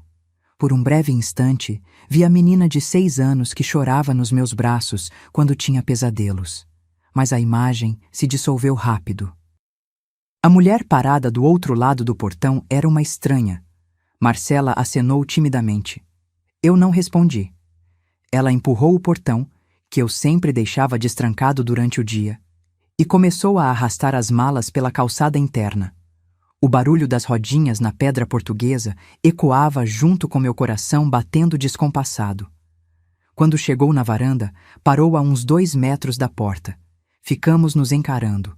O silêncio era tão denso que consegui ouvir o pardal cantando na mangueira do quintal. Oi, mãe. A voz dela saiu rouca, insegura. Marcela. Meu tom era neutro, nem frio nem caloroso, apenas vazio. Eu posso entrar? Depende, para quê? Ela piscou, surpresa com a pergunta. Como assim para quê? É minha casa, não é? E ali estava, a presunção, a arrogância mal disfarçada de inocência. Não, Marcela, não é. Mãe, eu cresci aqui, morei aqui a vida toda até você sair e dizer que aqui cheira a pobreza. Minha voz estava firme agora. Até você virar as costas e escolher morar com uma mulher que você conhecia há menos de 1 ano. Marcela abaixou a cabeça. Eu sei que errei. Sabe mesmo? Ou só está dizendo isso porque as coisas ficaram difíceis? Ela ergueu o rosto. Tinha lágrimas nos olhos. Mãe, foi horrível. A Silmara, ela me enganou. Ela usou a gente. Tomou todo o nosso dinheiro, gastou nosso cartão de crédito, cobrava aluguel absurdo. Eu e o Fábio não tínhamos mais como pagar. Tivemos que sair. E vieram para cá. Eu pensei que a senhora ia entender. Cruzei os braços. Minha postura era de quem não pretende ceder nem 1 milímetro. Entender o quê, Marcela? Que você me usou de plano B? Que a casa que cheira a pobreza agora serve porque não tem para onde ir? Não é assim, mãe. Então como é? Ela respirou fundo, as lágrimas escorrendo livremente agora. Eu errei feio, eu admito, mas eu sou sua filha. A senhora não pode me deixar na rua. Você tem emprego, tem marido, alugue um lugar para vocês. A gente não tem dinheiro, mãe. Gastamos tudo. Estamos devendo 3 meses de cartão, o banco está bloqueado. Não conseguimos nem alugar porque pedem fiador e a gente não tem. Senti um aperto no peito, mas não deixei transparecer. E o Fábio, onde ele está? Está procurando quarto para alugar, mas até conseguir algo, eu pensei em ficar aqui uns dias, só até organizar as coisas. Uns dias que vão virar semanas. Que vão virar meses, e daí eu vou estar sustentando você de novo como sempre fiz. Mãe, por favor. Você pediu desculpas, Marcela? A pergunta saiu cortante. Pediu desculpas de verdade pelo que me disse? Pela forma como me tratou? Ela hesitou. Abriu a boca, fechou, abriu de novo. Eu acabei de pedir. Não, você não pediu. Você disse que errou. Isso é diferente de pedir desculpas. Errar, todo mundo erra. Mas ter coragem de olhar nos olhos da pessoa que você machucou e dizer me desculpa, eu te magoei e foi injusto, é outra coisa completamente diferente. Marcela engoliu seco. Estava ficando nervosa, eu percebia. A máscara de filha arrependida começando a rachar. Está bem. Me desculpa, mãe. Pronto. Posso entrar agora? Não. O quê? Agora a voz dela tinha um tom de indignação. Como não? Porque você não está arrependida de verdade, Marcela. Você está desesperada. E há uma diferença gigante entre as duas coisas. Eu não acredito. A senhora está me julgando agora? Depois de tudo que eu passei? E ali estava a filha que eu conhecia, a que se fazia de vítima quando as coisas não saíam do jeito dela. Tudo que você passou foi consequência das suas escolhas. Eu tentei te avisar sobre a Silmara. Você não quis ouvir. A senhora não tentou nada. A senhora ficou aí na sua, quieta, deixando eu me afundar. A voz dela estava subindo. Dona Carmélia apareceu na varanda dela, fingindo regar as plantas, mas claramente de olho na situação. Eu fiquei quieta porque você é adulta. Porque você deixou bem claro que não precisava mais de mim. Que eu era a mãe pobre, ultrapassada, que só atrapalhava sua vida nova. Eu nunca disse isso. Disse sim. Com palavras, com atitudes. Com cada vez que você cancelou um almoço comigo para ir na casa da Silmara. Com cada vez que fingiu que estava ocupada quando eu ligava.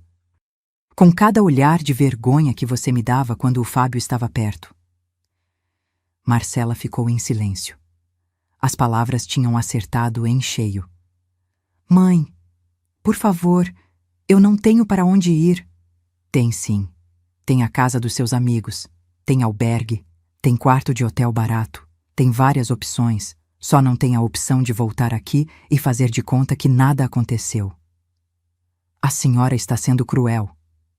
Não, Marcela. Eu estou sendo honesta. Pela primeira vez em muito tempo, estou colocando minha dignidade acima do meu papel de mãe. E isso deveria ter acontecido há anos. Ela me olhou como se eu fosse uma estranha. E talvez fosse mesmo. Porque a Neuza que ela conhecia, aquela que cedia, que perdoava, que engolia desaforo calada, tinha morrido no dia em que ela saiu arrastando as malas. Eu odeio a senhora. Marcela cuspiu as palavras com veneno. A senhora é egoísta, mesquinha, rancorosa. Cada adjetivo doía. Mas eu não deixei mostrar. Pode ser, mas não sou mentirosa, não sou manipuladora e não abandonei ninguém. Você fez isso sozinha. Marcela pegou as malas com violência, as lágrimas agora misturadas com raiva. Está bom, eu vou embora. E não volto nunca mais, nunca mais. A senhora vai ficar aí sozinha nessa casa velha, morrendo de solidão e vai se arrepender de ter me tratado assim? Talvez, mas pelo menos vou morrer com minha dignidade intacta. Ela me deu as costas e começou a arrastar as malas de volta para o portão. Cada passo dela ecoava no meu peito como uma martelada. Eu queria gritar, volta, filha! Queria correr e abraçá-la. Queria resolver tudo, mas não podia. Porque se fizesse isso, estaria ensinando a ela que desrespeito tem preço baixo, que basta chorar um pouco e tudo se resolve. E eu amava minha filha demais para deixá-la crescer achando isso. Marcela chegou no portão, olhou para trás uma última vez. Nossos olhos se encontraram. Havia dor nos dois lados, mas havia também uma compreensão silenciosa. Nós duas tínhamos cruzado uma linha da qual não havia mais volta fácil. Ela saiu. O portão bateu. O silêncio voltou. Eu continuei parada na porta por longos minutos, olhando para o lugar vazio onde minha filha tinha estado segundos atrás. Dona Carmélia atravessou o quintal e veio até minha varanda. Não disse nada, só me abraçou, e eu chorei no ombro dela como não chorava desde criança. Fiz certo, Carmélia? Perguntei entre soluços. Fez o que seu coração mandou, minha filha, e às vezes amar é saber soltar, mesmo que doa mais do que qualquer coisa no mundo. Naquela tarde, sentei sozinha na minha sala. A casa estava silenciosa, mas não vazia. Estava cheia de memórias, de histórias, de vida vivida. E eu sabia que tinha tomado a decisão certa, porque se Marcela ia voltar um dia, não seria porque estava desesperada. Seria porque tinha aprendido o valor daquilo que ela tinha perdido. E até lá, eu seguiria em frente, com ou sem ela. Um mês inteiro se passou depois daquele sábado. 30 dias de silêncio absoluto. 30 noites me perguntando se Marcela estava bem, se tinha onde dormir, se estava comendo direito. A angústia de mãe não tem botão de desligar, mesmo quando a filha merece a lição que está recebendo. Dona Carmélia me visitava todos os dias. Trazia bolo, café, conversa. Ela sabia que eu precisava de companhia, mesmo quando eu fingia estar bem. Neuza, você está mais magra. Não está se alimentando direito. Estou sim, Carmélia. É só o estresse. Mas ela tinha razão. Eu tinha perdido 4 quilos. A comida não descia. O sono não vinha. Meu corpo estava pagando o preço da guerra que meu coração travava. Foi numa quinta-feira à tarde, quase 5 horas, que o telefone tocou. Número desconhecido. Alô? Dona Neuza? Aqui é o Fábio, meu genro. O rapaz que eu mal conhecia e que tinha sido cúmplice silencioso de tudo o que aconteceu. Fábio, o que você quer? A voz dele saiu tímida, quase envergonhada. Dona Neuza, eu preciso conversar com a senhora, pessoalmente. É importante. Sobre o quê? Sobre tudo. Sobre a Marcela, sobre minha mãe, sobre as coisas que aconteceram. Por favor, a senhora pode me dar uma chance de explicar? Hesitei, mas algo na voz dele soava diferente. Não era arrogância, não era desespero. Era arrependimento genuíno. Está bem. Amanhã, 3 horas da tarde, aqui em casa. Obrigado, dona Neuza. Muito obrigado. Desliguei e fiquei olhando para o telefone. O que será que ele queria? Será que Marcela tinha mandado ele como emissário? Na sexta-feira, às 3 em ponto, a campainha tocou. Abri a porta e lá estava Fábio. Mas não era o mesmo rapaz que eu conhecia. Estava com a barba por fazer, olheiras profundas, roupas amarrotadas. Parecia ter envelhecido 10 anos em 3 meses.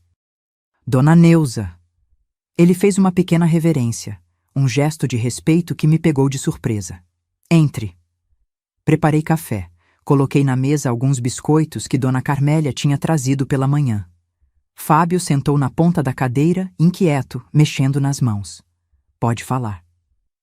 Eu me sentei de frente para ele, de braços cruzados. Ele respirou fundo. Dona Neuza, eu vim pedir desculpas. De verdade. Não por mim, mas... Bem, por mim também. Mas principalmente pela forma como a senhora foi tratada. Esperei. Não ia facilitar para ele. Eu fui criado só pela minha mãe. Meu pai nos abandonou quando eu tinha 3 anos. Nunca mais deu notícia. A vida toda foi só eu e ela. Então eu sempre a coloquei num pedestal, sabe? Achava que ela era perfeita, que tinha sacrificado tudo por mim, que eu devia a ela, tudo. Ele pausou, engoliu seco. Quando conheci a Marcela, me apaixonei de verdade. Ela era...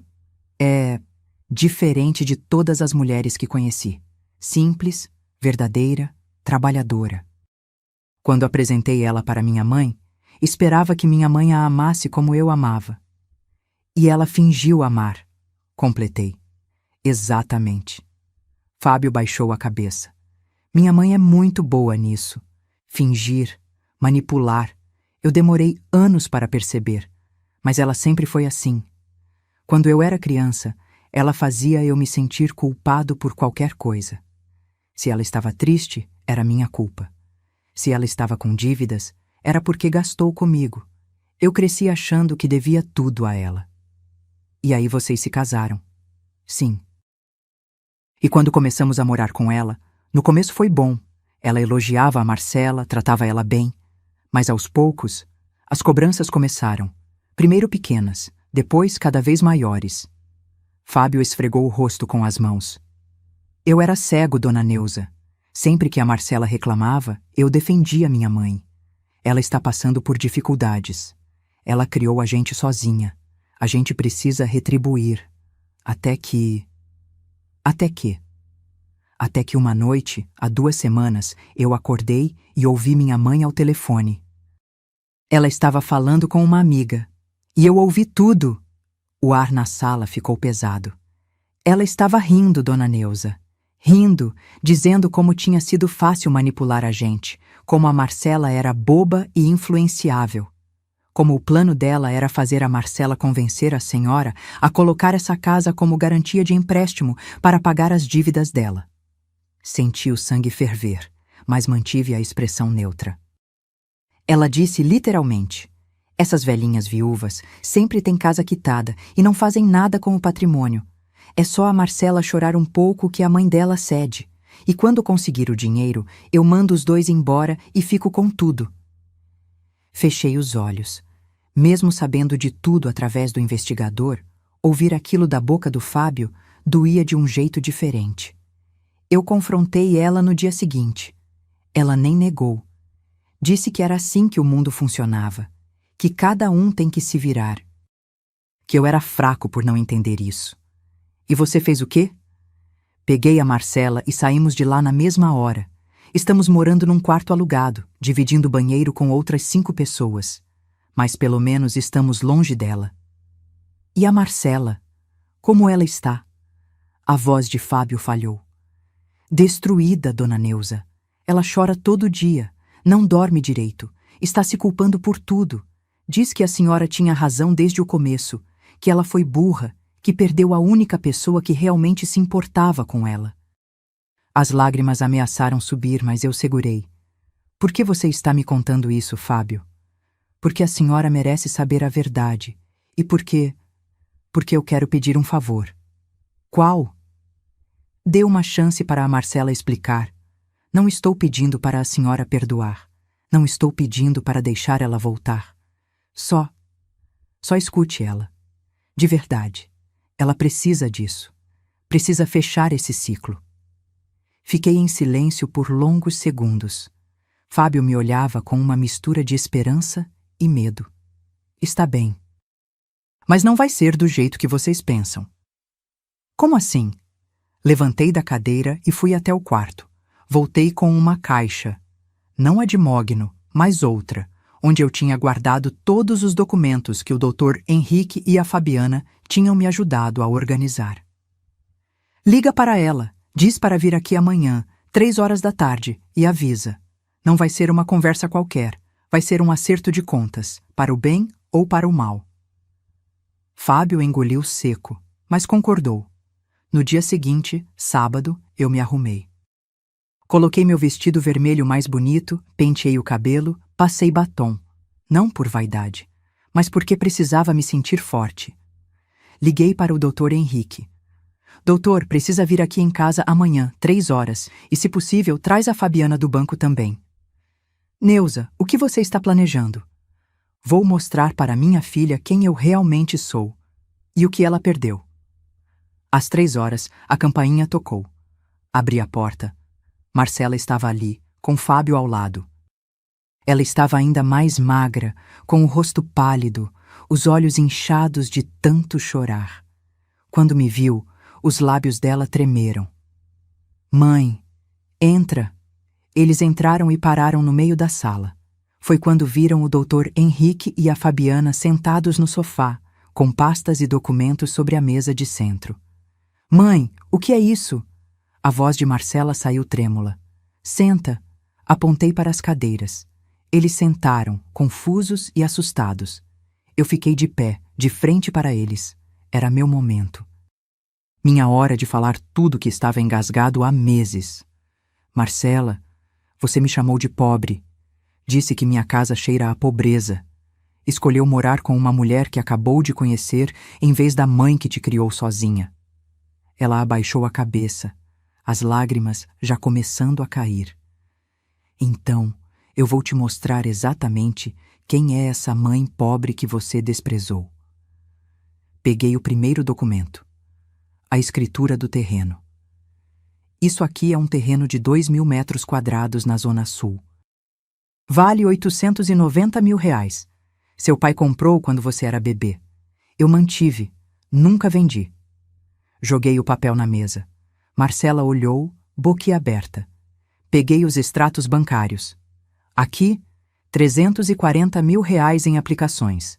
CDB, Tesouro Direto, fundos de investimento. Cada centavo guardado com sacrifício, enquanto você crescia, achando que a gente não tinha nada. Joguei os papéis. Fábio estava pálido. Peguei a escritura da casa. E isso aqui. A casa que cheira a pobreza. Quitada. Vale R$420 mil. Totalizando, fiz uma pausa dramática. R$1.650 mil. O silêncio na sala era sepulcral. Você me chamou de pobre, Marcela. Mas a única pobreza que existe nessa casa é a pobreza de caráter que você demonstrou. Marcela estava branca como papel, a boca entreaberta, os olhos arregalados, as mãos tremendo sobre o colo. Fábio não estava muito melhor. Tinha levado a mão à testa e murmurava um "meu Deus", quase inaudível. Eu continuei de pé, firme, com a pasta na mão. Não tinha terminado. Vocês acham que eu vivia de aposentadoria mixuruca e bicos de costura? Eu escolhi viver assim. Escolhi simplicidade para te ensinar valores, Marcela, para que você crescesse sabendo dar valor ao dinheiro, ao trabalho, ao suor de cada conquista.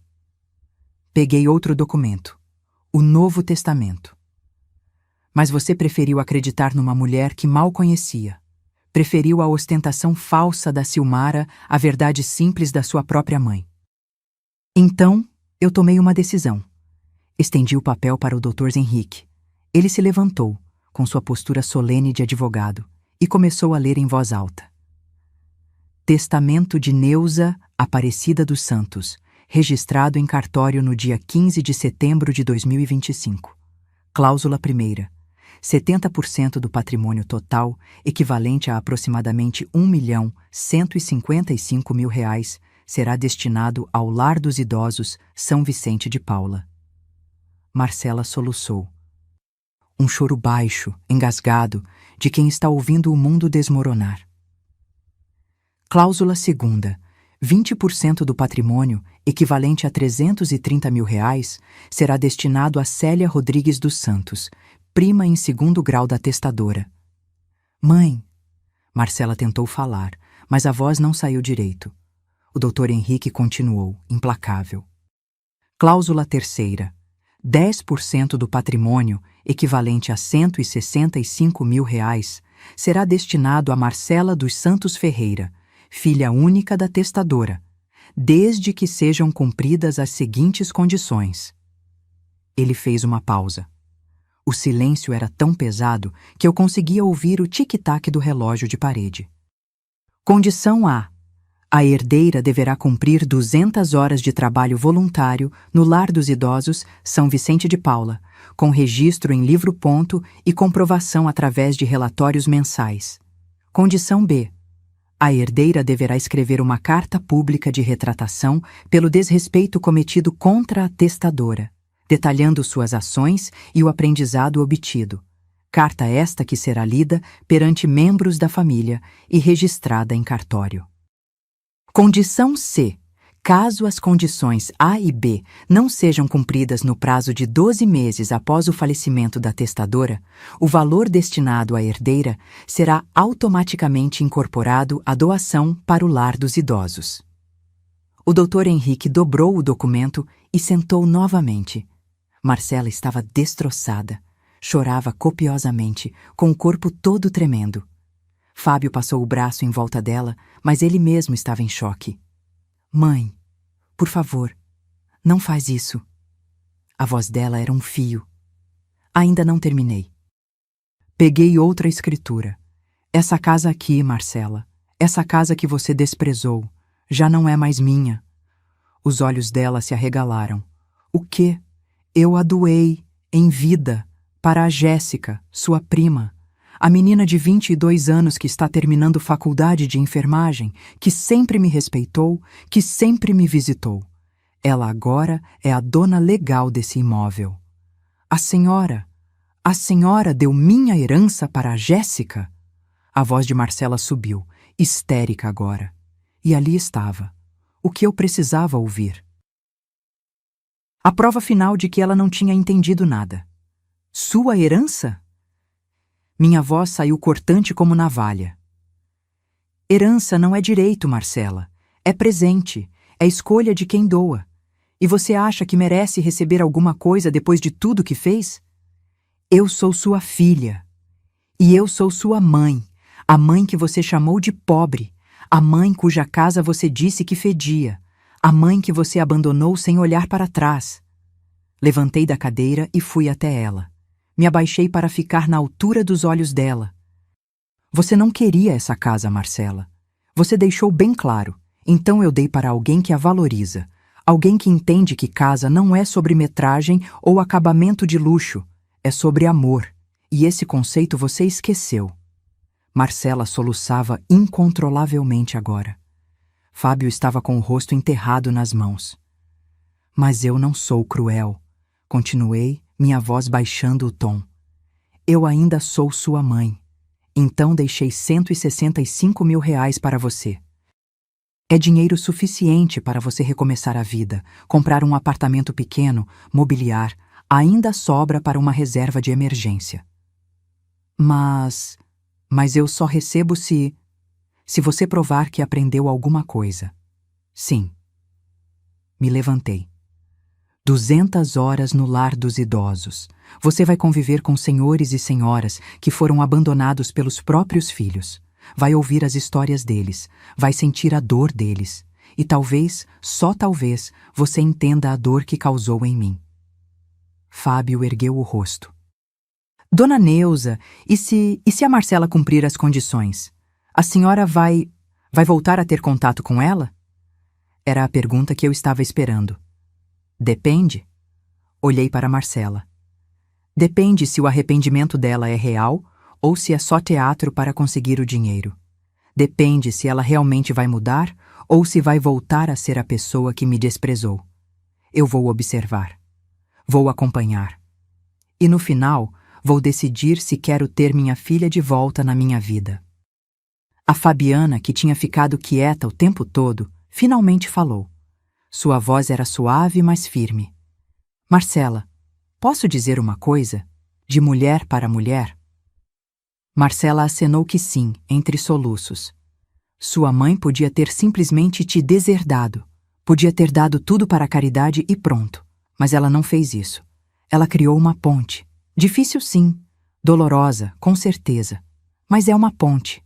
Ela está te dando uma chance de provar que você pode ser melhor. Não muita gente recebe essa oportunidade. Marcela olhou para mim. Realmente olhou. E pela primeira vez em meses, vi algo diferente naqueles olhos. Não era desespero, não era raiva, era compreensão. Dolorosa, tardia, mas genuína.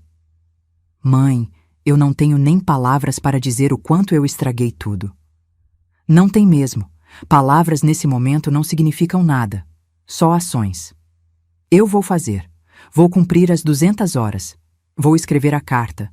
Vou fazer tudo o que a senhora pediu. Não está fazendo para mim, Marcela. Está fazendo por você. Para que você aprenda a ser uma pessoa melhor. Fábio se levantou. Dona Neuza, eu também quero pedir desculpas. Por tudo. Por ter permitido que minha mãe manipulasse a gente. Por não ter defendido a senhora quando deveria. Eu falhei como genro. Olhei para ele. Havia sinceridade ali. Diferente da filha, ele tinha acordado mais rápido para a realidade. Fábio, você foi criado numa dinâmica tóxica. Entendo isso. Mas agora você é adulto e casado. Precisa aprender a colocar limites, inclusive na sua mãe. Já coloquei, Dona Neuza. Cortei contato. Não falo mais com ela e não vou voltar a falar tão cedo. Acenei. Era um começo. Vocês podem ir agora. Doutor Henrique e Fabiana vão deixar cópias dos documentos com vocês, para que fique tudo registrado, tudo oficial. Marcela se levantou cambaleante. Veio em minha direção como se fosse me abraçar, mas parou no meio do caminho. Sabia que não era hora ainda. Mãe, eu vou reconquistar sua confiança. Não sei quanto tempo vai levar, mas eu vou. Tomara que sim, Marcela. Tomara. Eles saíram. Doutor Henrique e Fabiana foram logo atrás, depois de me deixarem mais alguns documentos e me assegurarem que tudo estava em ordem.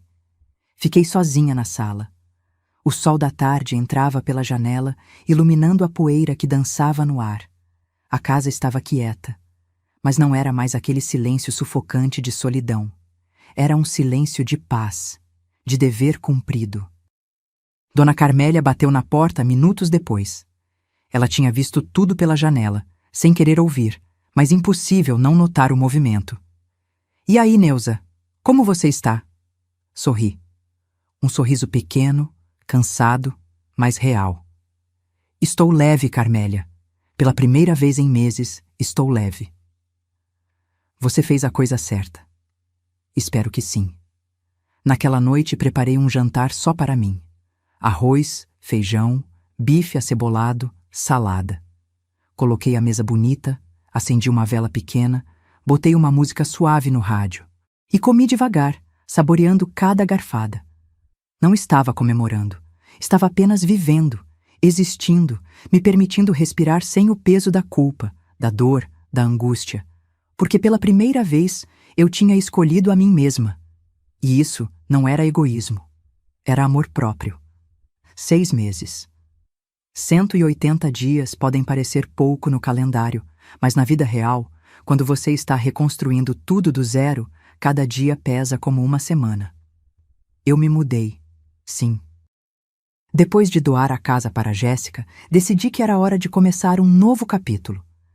Não porque a casa tivesse memórias ruins, pelo contrário, cada canto guardava momentos preciosos, mas porque eu precisava provar para mim mesma que era capaz de recomeçar. que aos 68 anos a vida ainda tinha muito a me oferecer. Comprei um apartamento pequeno, aconchegante, num condomínio para pessoas acima de 60 anos. 2 quartos, varanda com vista para um jardim interno, portaria 24 horas. Paguei à vista, R$ 280 mil. O dinheiro saiu das minhas aplicações sem nem fazer cócegas no saldo. O condomínio era cheio de vida. Diferente do que eu imaginava, não era um lugar de velhinhos tristes esperando o fim. Era gente ativa, vibrante, recomeçando. Tinha aulas de pintura às terças, grupo de leitura às quintas, caminhadas no parque aos domingos. Fiz amigas. Dona Beatriz, 71 anos, viúva como eu, que pintava aquarelas lindas. Seu Joaquim, 74, viúvo também, que tocava violão e sempre animava as tardes com músicas antigas. Dona Irene, 66, divorciada, que tinha acabado de tirar carteira de motorista e vivia planejando viagens de carro. Pela primeira vez em décadas, eu tinha uma vida social. Não girava mais só em torno de Marcela. Girava em torno de mim, dos meus interesses, das minhas vontades. Voltei a pintar.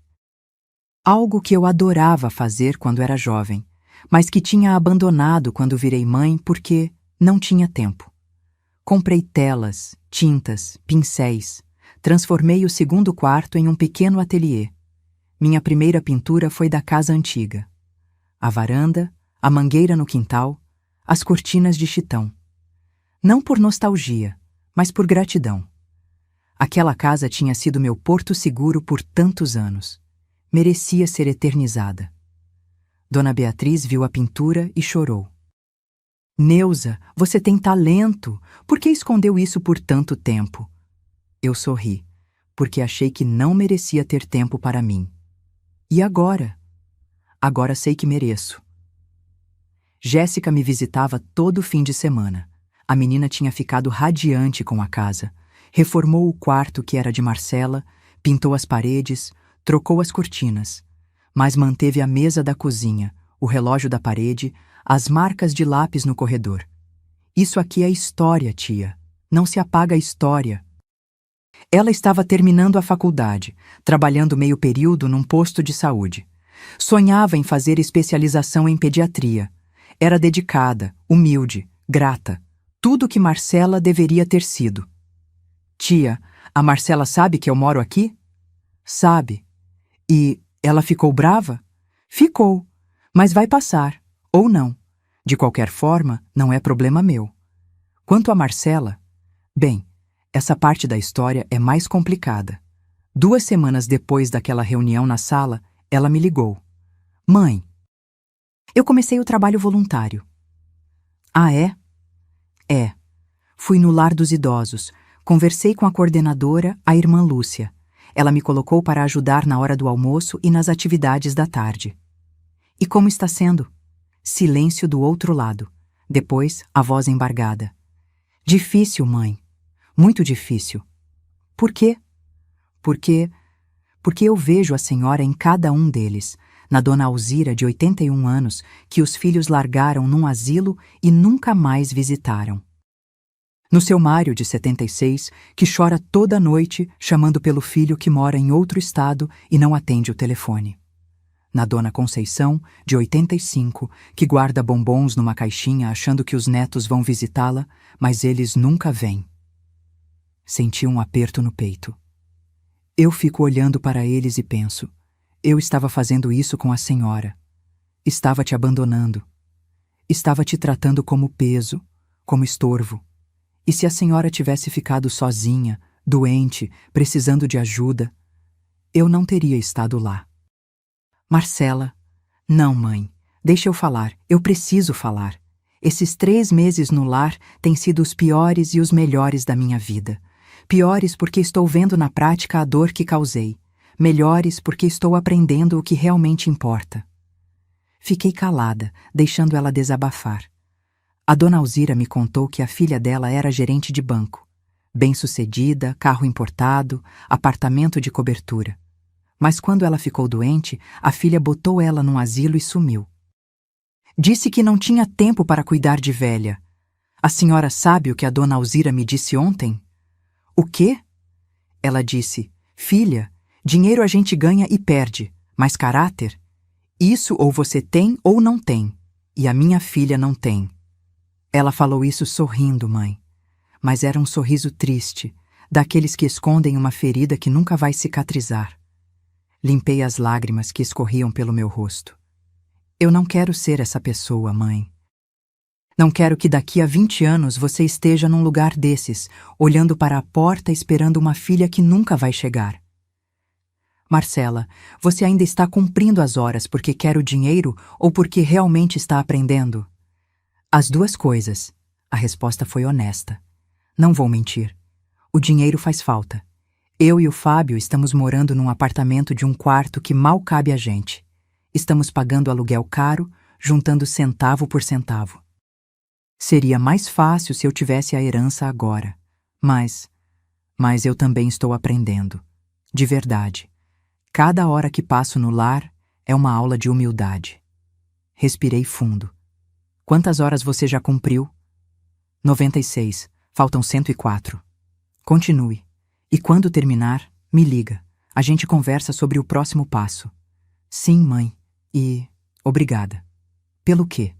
Por não ter desistido de mim, mesmo quando eu merecia que a senhora desistisse. Desliguei com o coração apertado, mas também com uma pontinha de esperança. Fábio também me ligou algumas vezes. Me contava como estavam as coisas, como ele tinha cortado relações com Silmara, como estava fazendo terapia para lidar com os traumas de uma criação manipuladora. Era um bom rapaz, tinha potencial, só precisava de tempo para amadurecer.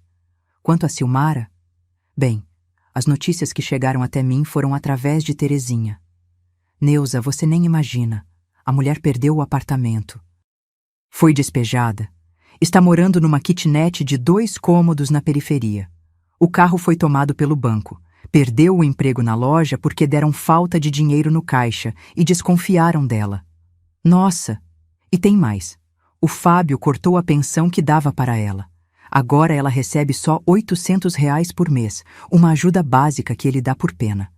Mas acabou a mordomia. Acabou a vida de aparências.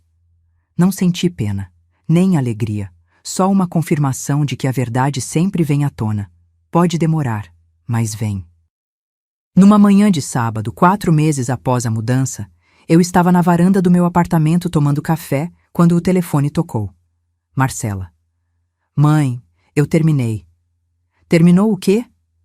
Às 200 horas. Acabei ontem. A irmã Lúcia me deu o certificado de conclusão. Senti o coração acelerar. E a carta? Estou escrevendo. Está quase pronta. Posso levar para a senhora ler antes de registrar? Hesitei, mas algo dentro de mim dizia que era a hora. Pode. Vem aqui amanhã, 3 horas da tarde. No domingo, pontualmente às 3, a campainha tocou. Abri a porta. Marcela estava ali, sozinha. Estava diferente. O cabelo mais curto, bem cuidado, mas simples. Roupa modesta, calça jeans, blusa branca, tênis, sem ostentação, sem máscaras. E os olhos tinham mudado. Não havia mais aquela arrogância disfarçada. Havia cansaço, maturidade, dor processada. Oi, mãe. Oi, filha. Entra. Ela entrou devagar, olhando ao redor. Seu apartamento é lindo. Obrigada. Quer café? Quero. Preparei café, coloquei na mesa alguns biscoitos, sentamos uma de frente para a outra, como naquela tarde há meses atrás. Mas tudo era diferente agora. Trouxe a carta. Ela tirou um envelope da bolsa. Está aqui. Reescrevi 5 vezes. Ainda não sei se está boa, mas é o melhor que consegui fazer. Peguei o envelope. Estava pesado. Abri devagar e comecei a ler. Minha querida mãe, escrevo essa carta com as mãos tremendo e o coração partido. Não por obrigação, mas por necessidade. Necessidade de colocar para fora tudo o que aprendi nesses meses de dor, de trabalho, de reflexão. Eu te chamei de pobre. Disse que nossa casa cheirava a pobreza. Saí arrastando malas, sem olhar para trás, como se você fosse um peso do qual eu precisava me livrar. Hoje, depois de 200 horas convivendo com idosos abandonados, depois de ouvir histórias de mães que deram tudo e não receberam nada em troca, depois de ver a dor estampada no rosto de gente que só queria um abraço, uma visita, um "eu te amo", hoje eu entendo. A pobreza não estava na nossa casa, mãe. A pobreza estava em mim, na minha falta de gratidão, na minha vaidade, na minha cegueira. Eu troquei ouro por vidro. Troquei amor verdadeiro por falsidade embalada em papel de presente. A senhora sempre foi rica. Rica em caráter, em dignidade, em amor. Trabalhou calada, investiu em silêncio, construiu um patrimônio sem alarde. Não para ostentar, mas para me dar segurança. E eu cuspi nessa segurança. Conheci a dona Alzira.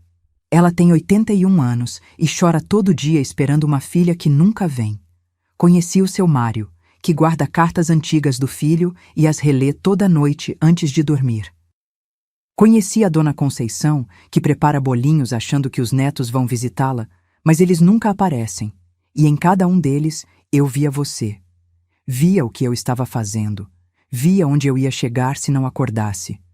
Mãe, eu não mereço seu perdão, não mereço sua herança, não mereço nem estar aqui escrevendo essa carta, mas estou escrevendo porque preciso que a senhora saiba. Eu mudei. Não da noite para o dia. Não com mágica, mas mudei. Aprendi que casa não é sobre metragem, é sobre amor. Aprendi que riqueza não é sobre quanto você tem no banco, é sobre quanto você tem no coração.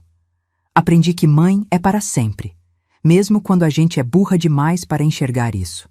Se a senhora me perdoar, vou passar o resto da minha vida honrando esse perdão. Se não perdoar, vou entender.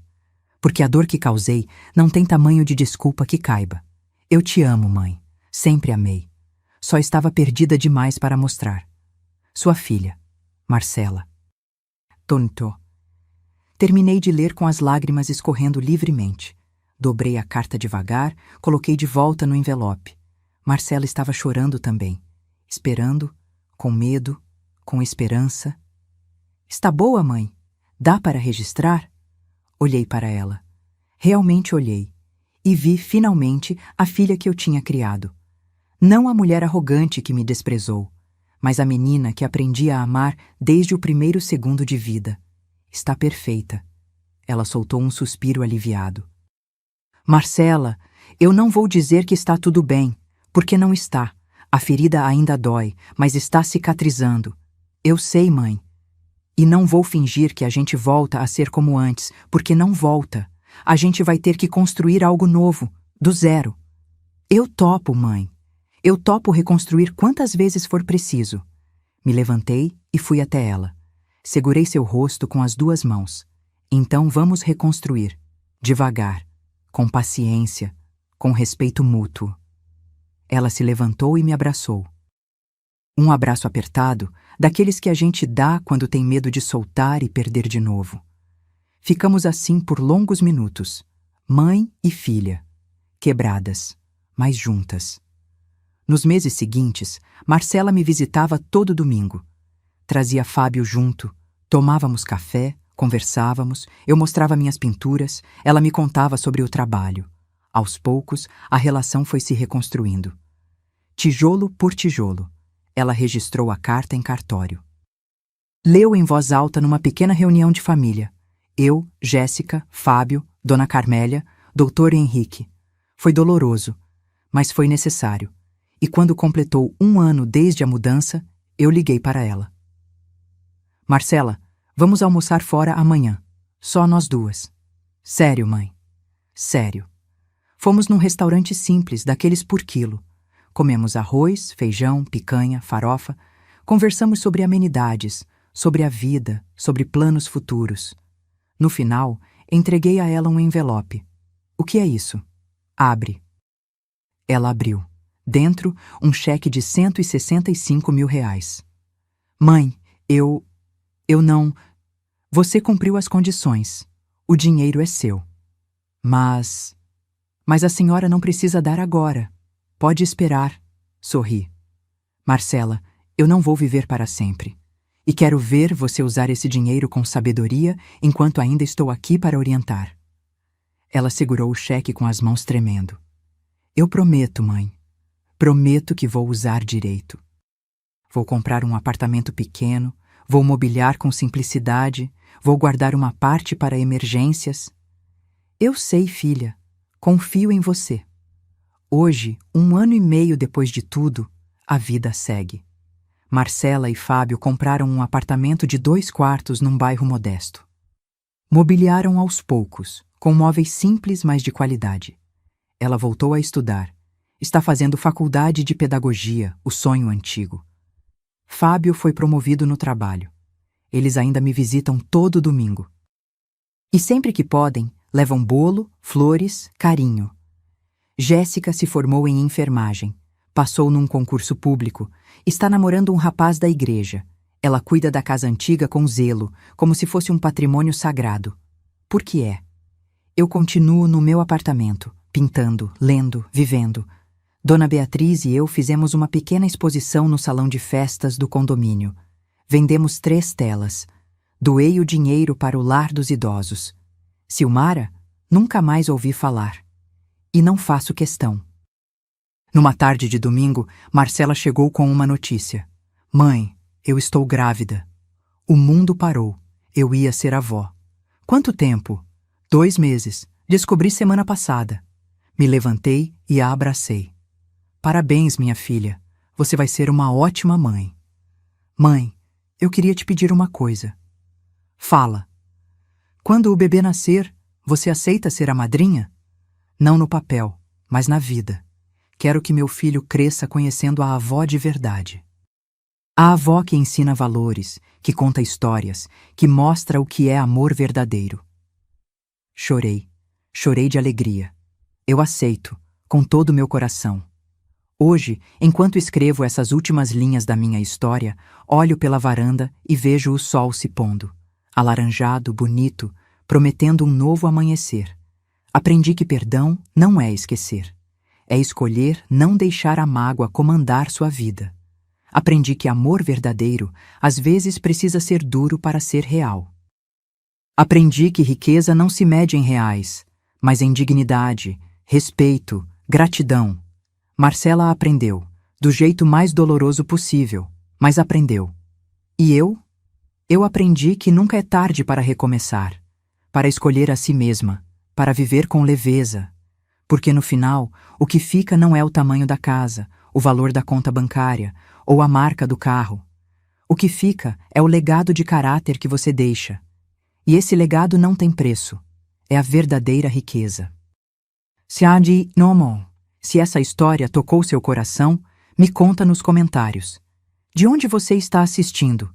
E me diz, você já passou por algo parecido? Já teve que impor limites em alguém que amava?